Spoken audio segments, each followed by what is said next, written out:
Hi everyone and welcome to Book Boop. My name is Rachel and today I have some more recent reads for you. So I'm going to chat about some books that I have read so far in 2022.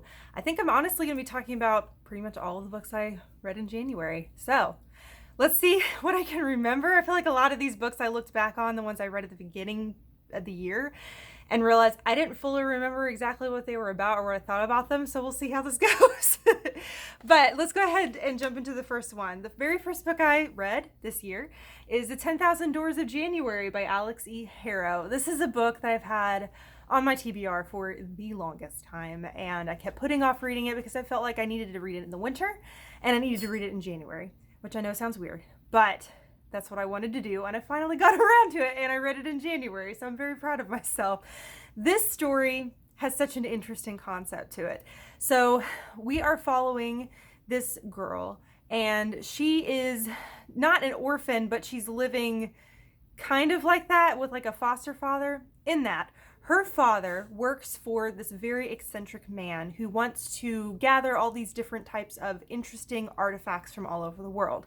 So her father travels all over the world constantly, and she actually lives with her father's employer, who is this very rich, eccentric man, lives in this big mansion, and she herself is almost kind of like one of his interesting collection pieces. She has a very interesting origin. She doesn't look like everybody else that's around her or it behaves in the way everybody does, and she is just sort of this oddity, and she so very much wants to travel with her father and be with her father, but she ends up kind of finding out that her father is involved in much more than she realized, and there's some portal fantasy involved and the idea of finding these doors that can go into these different worlds. There's also a story within a story aspect to it, which I really personally love. I love seeing these two different stories that almost seem like they don't have a lot to go together, and then like you see them come together as a story unfolds, and I really love that. I think it's so fascinating.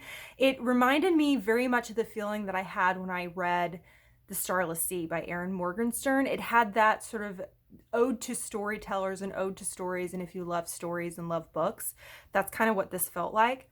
So if you liked The Starless Sea, you probably will like this book. Or if you liked the idea of The Starless Sea, but didn't like the fact that it didn't have a whole lot of plot to it, then you'll probably like this book. This book definitely had a lot more plot. It had a lot of beautiful writing, and the style was really gorgeous, just like The Starless Sea, but there's a lot more plot going on, driving within this story, which I really enjoyed quite a bit.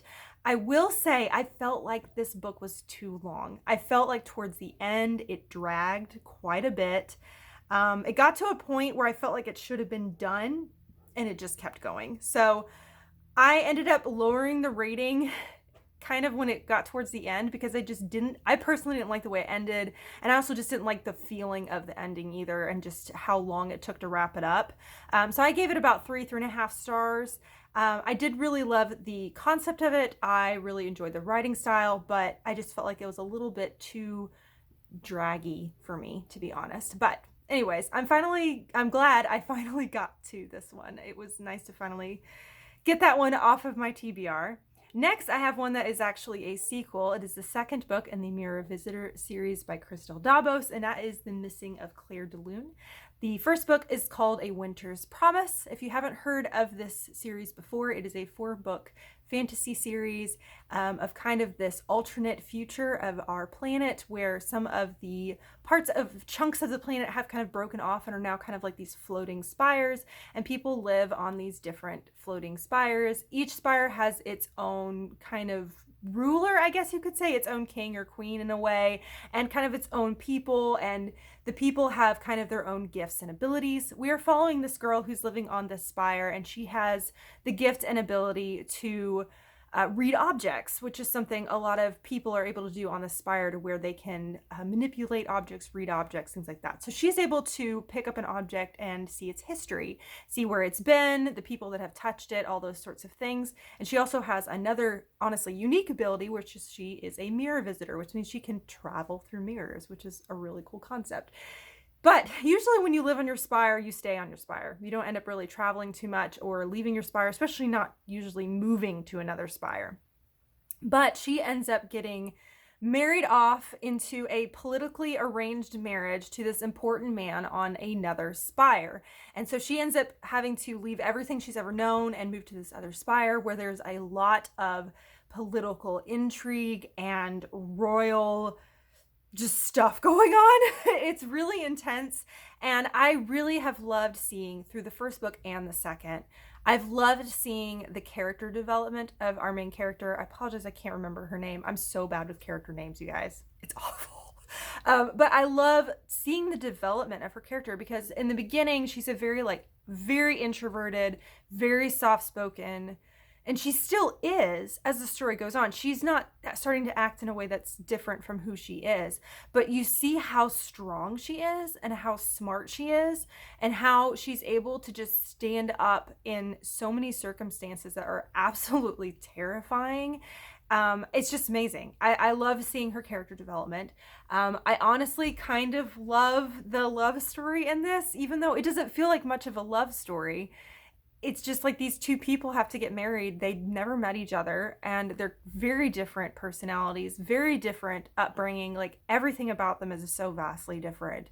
And just seeing how they still work together and are getting to know each other is so fascinating. And also just on a random note, and I may have said this when I talked about The Winter's Promise, but for some reason, the main guy, like the guy she's supposed to marry, I always picture the guy that plays Kylo Ren in Star Wars.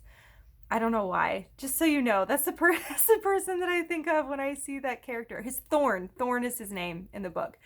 But yeah, this has been a fun series so far. I love how intricate it is. These are pretty chunky books, which is usually really intimidating for me.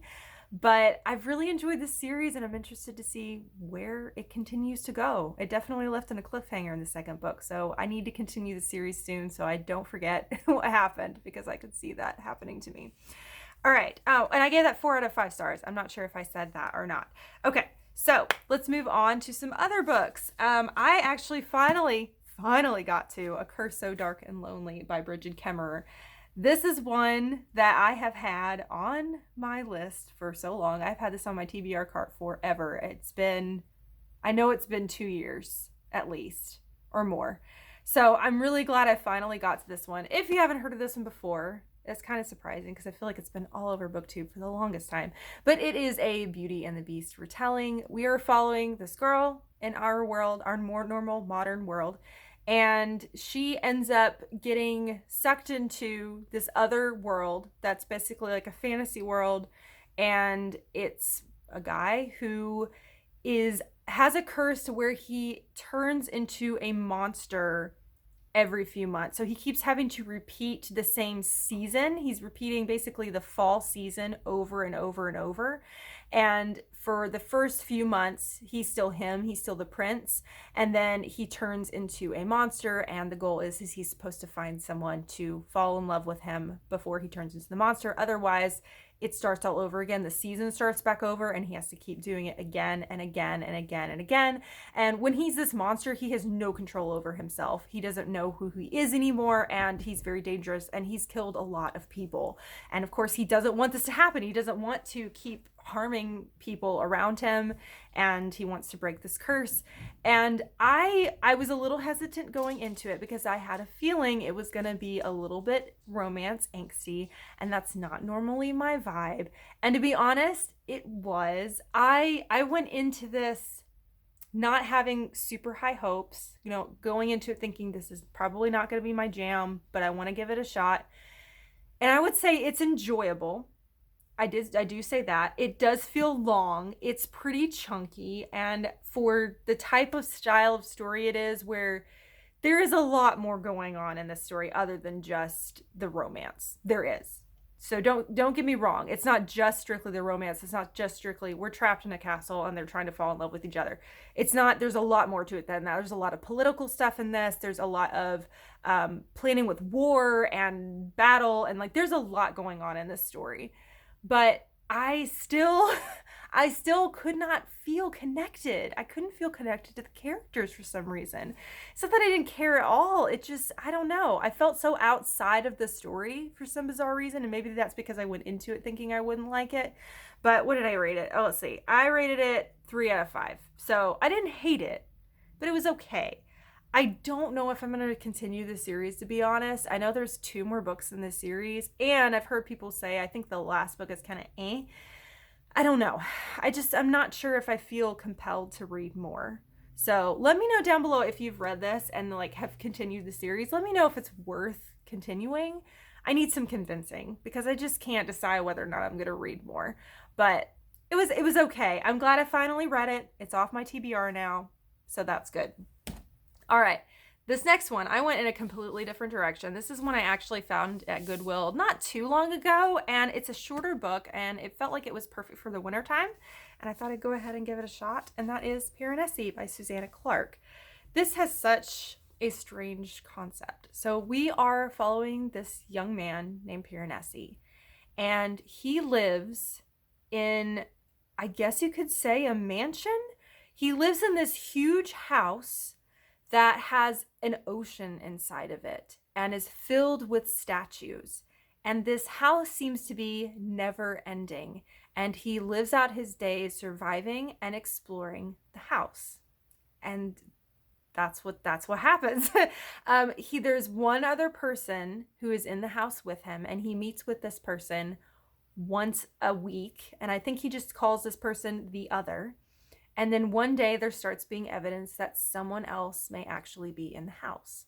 And that's all we know going into the story. And I was interested to see what I would think of this because I knew it was fantasy in a way, but I had a feeling it was going to be more read like a high literature kind of thing. I don't know why. Maybe it's because it sounded like it was kind of based off like some mythology or stuff like that. And I'm not terribly into mythology that much. This was such an odd book. And I don't know how I feel about it. What did I rate this? Sorry, I have my notes here if I didn't say that already. Oh, I gave it 2.5 stars. So I gave it a low rating, but I still don't know how I feel about it. I'm not sure if I agree with that rating I gave it. It was just so weird. It's told in a diary format. So our main character, Piranesi, he keeps a journal of his days in this house, in this mansion, this never-ending home, and he talks about the statues that he sees and all these things, and he loves this home. This is where he's lived his whole life. It's all he remembers, and he has such a love and respect for this home that is dangerous but also beautiful. And we just start to see more of pieces come together of who Piranesi is, of what this house is, who the other is, the other person, and then also, is there somebody else in this home too that they haven't met yet? And it's such a strange story. And I find I don't really know how to explain it other than that, and to say how I feel about it other than that. It was just weird. It was just weird. It's very lyrical. It's pretty. It's got beautiful writing. I just didn't love it, to be honest. But it was good. You know what I'm saying? It's one of those books you finish and they're like, that was very well written. Not sure I liked it, but it was very well written. So that's how I felt about that one. It was kind of in the 2-star range, which is sad, but I'm glad I read it. It was a very interesting and different type of read. Okay, I got 2 more to talk about. I finally got to Keeper of the Lost Cities by Shannon Messenger. This is the first book in the Keeper of the Lost series. This is a middle grade series. It's currently 8 books long, and I think there's more coming out. I'm not sure how many books are going to be in the series. I think 10. Something like that. So I was a little hesitant to go into this series because of how long it is, and also all the books are huge. So I was very hesitant to go into this series and thinking I was going to be locking myself into this huge series and these books would take me forever to read because they're so long. But my goodness, I flew through this. So this story, we are following this girl who is very, very smart and has always felt so out of place. And she ends up finding out that she is not human at all. She's actually an elf, and she gets whisked away to this other world where she ends up going to a magic school and learning how to hone the powers that she has and just being a part of this whole new magical world. So it's very much so reminiscent of Harry Potter. And I will say that this book, I'm not saying it's like Harry Potter to where it feels like it copies anything. I'm not saying that at all. But I am saying that this book gave me the feeling I had the first time I read Harry Potter. It just had this wonder to it. And I loved it. I love a magical school setting. I love it, not only following her learning how to hone the powers that she has, but I love also the dynamic of her making friends and making enemies and trying to figure out where she fits in this whole new world that she didn't know existed, and just trying to she's a teenager and she's just trying to fit in. And I really enjoyed that. I loved the dynamics of it. I loved that not only is it about her and her friends and the things that they're facing, but I love that there's so much great dynamic between the kids and the adults. I love that there are adult figures in these books that are loving and caring and smart and wise. And I love that. I love seeing that dynamic. I'm interested to see where it continues to go. This was so fun. Even though the book was big, I read it so fast because the chapters are short, it's very fast paced, and I had a lot of fun. And I'm excited to see what happens. I'm excited to see these characters grow up because I think they're 12 in this, at the beginning of this. So I'm excited to watch her grow in her power and see what happens with her story and learn more about this world that she's now thrown into.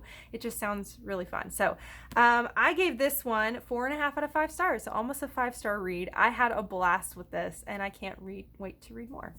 All right. Lastly, this is one I actually started the end of January and finished towards the beginning of February, and that is The Archived by Victoria Schwab. This particular book is a bind-up of the first and second book. So there's The Archived, and I don't remember the name of the second one. Oh, Unlock. No, sorry, Unlock the Archive is what it says in the corner. I can't remember of the name of the second one, but the first one, The Archive, is the one that I have read.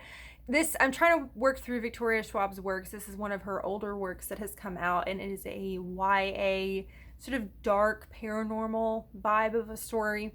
And I was really excited to read this because it sounded totally my jam. So we are following this young teenage girl, and she has the responsibility of returning histories to the archive. Let me explain. So in this world, it's still our own world, but most people don't know this. After somebody dies, a copy body of themselves appears in a library called the archive.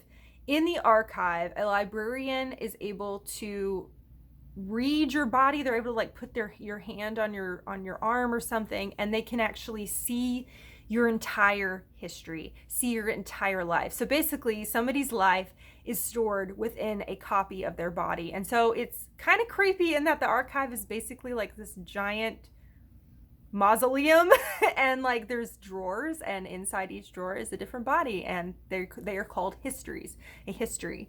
And problem is though, some histories actually wake up and wander and get outside of the archive. And so she is one of these people who is tasked to find these histories and bring them back to the archive. So it's a very interesting concept, and I thought it sounded really, really cool. I had a little bit of trouble with this one. The concept was really, really neat. I loved that. It definitely felt very YA, which I get the fact it is. Okay, it's not written for me. I know that. I'm in my 30s. YA is not written for me. But there was some romance thrown in there that didn't make sense to me. There was some insta-love thrown in there that really didn't make sense to me. And there was this connection between, I don't want to say anything because of spoilers, but there were two characters that connected in a way that I didn't understand why they connected necessarily. There was a romance that just didn't make sense to me. And I felt like it was just used to push the plot along in a way. I don't know. I felt like there was some unnecessary things that happened. I felt like this book was a little meandering in a way. I liked the overall concept. It ended up pushing more in towards like a murder mystery type situation, which was kind of cool. I love a good mystery, but I just felt like there were some odd romance things going on. There's also some things like we learn more about the archive and sort of the hierarchy of the archive and who the librarians actually are and all those things. And that was interesting, but I just never felt fully connected to what was going on. I felt like I felt like sometimes the plot was a little slow and there was just some romance stuff that didn't make sense. So I ended up giving this 2 out of 5, which is sad because I wanted to love it. I'm still definitely going to read the second book because it's just a duology and I bought this whole bind up. So I'm definitely going to read the second half. I'm hoping that the second half's better, and I just hope it's better. Let's put it that way. But it's still a fascinating concept. I think Victoria Schwab came up with such an interesting concept that I really enjoyed. I think if it had taken itself a little bit more seriously and that it didn't feel quite as YA as it did. But again, it's YA, so it's supposed to be written that way. And I feel like it's a little bit of its time to where it felt tropey. So I think it just felt a little bit older YA, to be perfectly honest. But anyways, if that concept sounds interesting to you, then I give it a try. You might love it, honestly. It just didn't hit me quite in the way I expected it to. But those are some books that I have read recently. Please let me know down below what you thought about some of these books, especially like A Thousand Doors of January. How did that book make you feel? Did you feel like it was too long? Have you read The Archive? Did you like it? Did you not like it? Just let me know down below. And Piranesi, let me know what you thought about Piranesi. That one, I just don't know what I think about with that book. It was a weird one, and some people love it, and it is good. So anyways, just chat with me down below. I would love to hear your opinions and just get a chance to chat with you about them. On this side of the video over here is my logo. If you click on that, you can subscribe to my channel, follow me on my book journey. And this side of the video over here is a suggestion for another video if you want to watch another one right now and watch me talk some more. But thank you so much for watching. You rock. And don't forget to keep reading. Bye.